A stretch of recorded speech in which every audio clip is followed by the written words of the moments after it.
मोटका नवा ए मोटका नवा भैंसिया कहाँ मारी गईली। आ कब से देखो हमार मेहररुआ खड़ी होई के इंतजार करत ओकर गोड़ पिराए लगल। हमार नई की दुल्हनिया हमारे गुलाबो के इतना इंतजार करवावत है या पारछू हमारे मेहररुआ के। मोटकी ए मोटकी देखा जानू हमार गोड़ पिराए लगल। हमसे खड़ा होई के इंतजार ना कई जात बाए। पता न कान खाता हर मेहररुआ मारी गईली ना आवती बा पारछे। तू कैसे करे सथवा रहत रहला मोटकी भैंसिया के। ए बड़की अम्मा देखाई नहीं की बड़की अम्मा आई बाटी ने अंदर गोड़ पिराए लगत बा कहाती बाटी ना परछ ले बड़की अम्मा। अब्बा करो छौ नहीं त उठा के पटकब ले दौरा बाहरे निकल जाई। आल बाटा हमसे परछवावा तो का भाई बड़की अम्मा बड़का पापा दूसर मेहरारू नहीं ले आल बाटा तो परछती ना बड़की अम्मा। हम तो देखी लगावन जतनी दुल्हनी आवेगी परछ जाईनी। हमार खून जात बा माई मामन के देखी के मन करत बा चटनी लगाई के रोटी पे खाई के गांठ जाई। यही के मारे कोर्ट मैरिज कई के तू ले आयल बाटा। हम कहत रहनी कोर्ट मैरिज ने करत हर मटकी भैंसिया देखी देखी जरी हमें। अरे हमार डार्लिंग तू काहे चिंता करती बाटू। मोटकी भैंसिया जरी के का करी। घरा दुआरवा हमार बा राखे कि हमें बा हम कोर्ट मैरिज करे बाटी तो मोटकी भैंसिया का करी। मोटकी भैंसिया के होली हमें रोके वाली। हे बड़की अम्मा अब की तो से बात ही कहीं बुरा तो ना मन बी बड़की अम्मा। तो से नहीं काहे छोटकी बड़की अम्मा निकला लगती है। देखो कराऊ छवा इतनी देर हमरे करेजा में खुदा ही नहीं आगी लागली बा। ज्यादा यावर आगी मत लगाओ नहीं तब बजल के भाषा में होई जाबे। सुनत बाटा जी एके मटकी भैंसिया के घरा मन से निकलवाए देता तो बड़ा नी कर रहा थे। हने करे साथे ना रहा चाहिए मटकी भैंसिया के। जवन तू कहबू तवन हम कह दे। मोटकी भैंसिया के हमें घरा मन से निकारत केतना समय लागी। अब 1 मिनट में के घर से निकाल के बाहर फेंक देब। माई मामन के ना कुट के चोखा लगाना नहीं तो हमारा नाम मोटका ना भाग बिगड़ के ना आयल बाटी। ऐसा ना आयल बाटी या करे की नाही बियाह गवना कई के आयल बाटी। इतना आसानी से मैं घरा मन से निकाल देबे दही जरा पूत नहीं त आका के ऐसे ठकबो ना नानी नाना अंदर चली जाबा। ए मोटकी भैंसिया ज्यादा न बोले। हम हो कोर्ट मैरिज कई के आयल बाटी ऐसा ना आयल बाटी। हम बियाह कई के आयल बाटी त बियाह कई के आयल बाटी। हम दे बियाह कई के आयल बाटी। तोरे पास कौन सबूत बा त बियाह कई के आयल बाटी। हमरे पास त कागज पत्र बा कोर्ट मैरिज कई के आयल बाटी। हे बड़की अम्मा त परछु हम गावत बाटी। आई गइलु साजन के दार हो बड़की अम्मा घुटा गिराला। आई गइलु साजन के दार हो बड़की अम्मा घुटा गिराला। अगल बगल में ससुर खड़े हैं।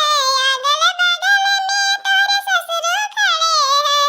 बिचवा में तोहरी सौतिनिया हो बड़की अम्मा घुटा गिराला। आई गइलु साजन के दार हो बड़की अम्मा घुटा गिराला। आई गइलु साजन के दार हो बड़की अम्मा घुटा गिराला। आ गइलु साजन के दार हो बड़की अम्मा घुटा गिराला। आई गइलु साजन के दार हो बड़की अम्मा घुटा गिराला। ए तारा उछवा तो के नारायणी माई उठाए के ले जा तो के मारू का माई ली ले जाए। उ तोर बड़की माई है रे कि हम तोर बड़की अम्मा बाटी। हमारे तब की ताकू त अब्बा तकर के जमीनिया पे रगा न देबे तू नारायणी माई ली ले जाए। ए जानू हमें कलुआ बहुत खुश कर देला। हमरे बैग में से 100 रुपया निकाल के दे देता कलुआ के। कलुआ तिया हमरे मन पसंद का लइका मिलले। अरे उ चमचा बा जवने वर से पैसा पाई ना वही वर से गाई। हे बड़का पापा काय रुपया हमें तू दिहे रहला है। हम जेकर वर से रुपया पाई वही वर से गाइला। हमरे बड़की अम्मा से कहनी को होए पाई जन है आजकल के मेहरारू लेके आल बाटा। ये हमार बड़की अम्मा कहियो बन पाई हो। हम जात बाटी बड़की अम्मा आजकल का कलयुग का पाप हमसे देख ना जाई बड़की अम्मा। हमने घुमर बा मेहरारू हरारू ले आवे के। अब बूढ़े पुरानी मेहरारू नहीं है तो हमने का करबे। चला तो बाटी जानू खटियावा पे बैठा बा। अब तू बैठा यहीं पे। आओ खटिया बैठ तो के बैठाई ला खटिया पे। खटियावा के करी बा खटियावा हमार बा। का रे मोटकी भैंसिया तोर खटियावा कि हमार खटियावा बा। हां हां तोहार खटियावा हमट को भैंसिया की हमरे मर्दे खटिया बा। अच्छा भकार का तो सचलू चलत बाटी बिहावा कह के मोटकी खटिया पे सुत्ता रे बतो सुत्ता देला। एमे जब गोड़ावा लगल बाई हमरे नैहरे का गोड़ा बाई। अब तो हलगन की सुत्ता देला। त मोटकी भैंसिया तोर गोड़ावा लागल बा तो में बधावा पटिया तो हमार लागल बा। हां तो मैं गोड़ा अपने नैहरे से लेके आयल बाटो। मोरे गोड़ा में से अपन पार्टी अपन बाध निकाल ले। मोरे गोड़ा में न लगाओ। का बुजारी एकदम से नंगई करत बाटी। जब खटियावा को गोड़ावा हमारे नैहरावा का बात हमें अपन निकाले कहत बाटी अकाउ नंगई करत बाटी। हाय रे मोरी मैया हाय रे मोरे दादा हाय रे बप्पा का कलयुग आई गयल बाए। बहिनी लोगन हमहु के अपन मर्द संभारे के परी नहीं तैसे बड़ा कुछ जन की नहीं हमारो मर्द कहीं मेहरारू लेके आई जाए। का तू ताकत बाटा मुंह काहे मोटकी भैंसिया देता भतार काटो सोचनी चला था मोटकी के खटियावा पे सुत के रह रलिया मनाई देव बहिनी लोगन अपन खटियावा माई मामन के जा हो हमार बड़की जिज्जी दुनिया कैसे रही हो हमार बड़की जिज्जी देखती हो बड़क उजन के तनको लाज लिहाज लागती बा का देखी नहीं बेशरम के का लाज लिहाज लागी हे देखी न हे हमार सबतिया जन ढेर बोलती बाटी पिटी पिटी हमारे दुल्हा के हमें कुछ बोले मती ओए हो हमार बड़की जिज्जी देखती बाटू हो तोहार सब तू बन की आईली बा कैसे कहती बा तू ही कि उल्टा चोर कोतवाल के डांटे रहाई दे दखी नहीं रहाई दे दी नानी लाला काव खाई के जिया ने हमरे नैहर के चाउर बा हमरे नैहर के गेहूं बा हमरे नैहर कुली सामान बा दी काव खाला पियला लोगे ए बुजरो तोहरे नैहर का बा ऐसा ना तोहरे नैहरे मोहई जाला हमहू जाए के जंगरा पेड़ के खटता रहनी है तब नैहर वस तोहरी आवाला बुजरो अपने तो जा जा हमरे नैहर वस चाटत रहले रोपत रहले हम बलावत रहनी है अरे हमार बड़की जिज्जी हम तो है ये सलाह देव हमार बड़की जिज्जी घर में तो रहे मत दिया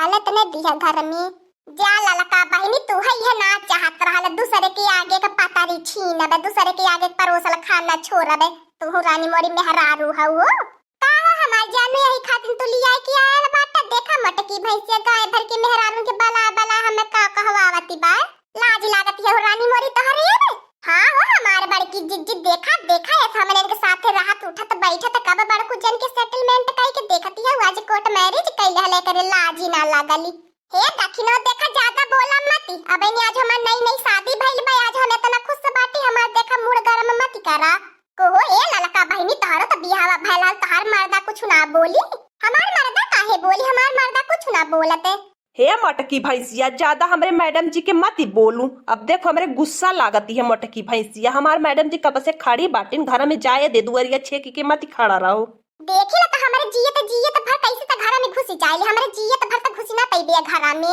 दूसर मेहरारू लइके देखा सीधे ना घर में हाले देबू तो टेढ़े अब्बा हलाबे अब्बा अपना मन ना लेके आरती वारती उतार के परा छोरज के घर में हलाइबू जानती बाटू ऐसा तैसा बियाह ना कई के आल बाटी कोर्ट मैरिज कई के आल बाटी काहे ना समझती बाटू अब्बा जब पुलिस के फोन करब ना तब लगे थाना में बंद कई दे जावे अगर पिटिर पिटिर बोलबू त कायदा मैडम जी फोन कायदा तू पुलिसिया वाला ले जाए मटकी तो वही आराम से जेल में बंद कर दी वही अपन परल रही हमने दोनों जन के बीच मन का कांटा हट जाई नहीं जब तक रही थी ऐसे लड़ाई झगड़ा करी हमने से न रही बांस न बाजी बांसुरी मटकी के कायदा थाना वही में हे बाड़ू जाने तनी अपन जबानिया संभाल के बोला हमारो बड़की जिज्जी बियाह थवई की आई बाटी वैसा ना आई बाटी ने आधे का हकदार बाटी ने घर रखा है हां ते आधे का हकदार बाटी तो बांट ले घर ने आज से घर बंटवारा हो जाए का बाड़ू जाने यही खातिर कोर्ट मैरिज कई के ले आल बाटा घर बंटवारा करे खातिर अब बहिनी तो एक घंटा ना भेल तबली घर का बंटवारा शुरू कर दे हले घर तो बंटवारा होइए जाई बाड़ू जाने लेकिन तोहार कैसे बंटवारा होई लाया तक रहिया घर में से टांगी लाया तो आधे पर से फाड़ के बांट जाए आधा ओकर मरद आधा हमार मरद जब दोनों जन से बियाह कइले बात आधा आधा मरद रहिए दोनों जन के हे मटकी हमरे जानू के फाड़े जाबी ते बताही के फाड़ी देबे आइले बाटी मार दे के बंटवारा कैसन मार दे के बंटवारा कैसन तोर मार दे ढेर बलबू मानी ते झटा पकड़ के बीनी लेबे मार दे के बंटवारा ना होई पहले हमार मरद बाटा कैसन तोर मार दे तू ही बतावा जानू तू के कर मरद बाटा हमार मरद है कि मटकी के मरद बाटा हम तो डार्लिंग तोहरा मरद बाटी हम कैसन मोटकी भैंसिया हम तो जानबा न करीला मोटकी भैंसिया के हमार कहिया मेहरारू रहली है हे बारू जाने ऐसे मुंह से कहले ना होई जाला गांव गाड़ा जानती बा के कर मरद बाटा के करना है का बताई दखी नहीं अब तो हमार मरी जाए के मन कहत बा अब हम जियले धिकार बा हम का करब जी के हम भगवानी कवन दिन देखाउना न ददाई रे ददाई मरल माछी सब घोटी लेला जिये तो माछी के ना घोटी पावत अब बतावा हमार मरद दूसर मेहरारू लइके आयल बा कहत बा हम मटकी भैंसिया के जानबा ना करीते जात बाटी अब कहीं बूढ़ धस के मरी जा अब जिये बा हम ना जो मटकी भैंसिया मरी जो हम तो मनावत है ते मरी जो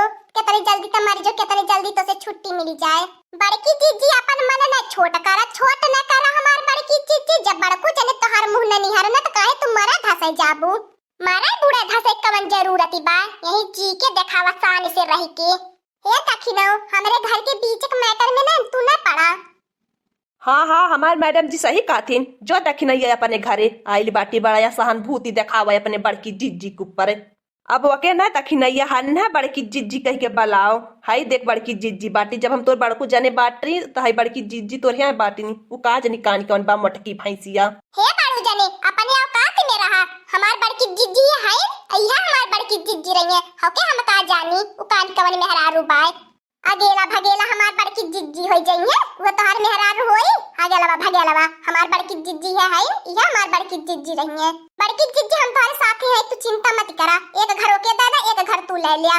अगर बड़ू जने वैसा भगाई के ले आल होता, कोर्ट मैरिज ना कई के लाल होता, तब अब मजा चिखाई दे। अब हो हमार बड़की जिज्जी अब देखत त बाटू पुलिस के धमकावती बा। जेली में हमन के बंद करवाई दे है कुली और आराम से रहिए। अब इन्हें के जेली में ना बंद होवे के है, ऐसा रह के ही सासत कह जाइए इन्हें के। सही काठी देखना ये हम तोरे बात सहमत बाटी। हाँ दोस्तों, आज का कार्टून कॉमेडी वीडियो यहीं तक था। आगे का कार्टून कॉमेडी वीडियो देखने के लिए हमारे चैनल को सब्सक्राइब करिए। हमारे चैनल का नाम है दीदी कार्टून ऑफिसर। और हाँ दोस्तों, हमारे वीडियो को ज्यादा से ज्यादा शेयर करें, लाइक करें, बेल आइकन को दबाना मत भूलिएगा, सब्सक्राइब करना तो बिल्कुल मत भूलिएगा। और हमारी कार्टून कॉमेडी वीडियो देखने के लिए आप सभी को धन्यवाद।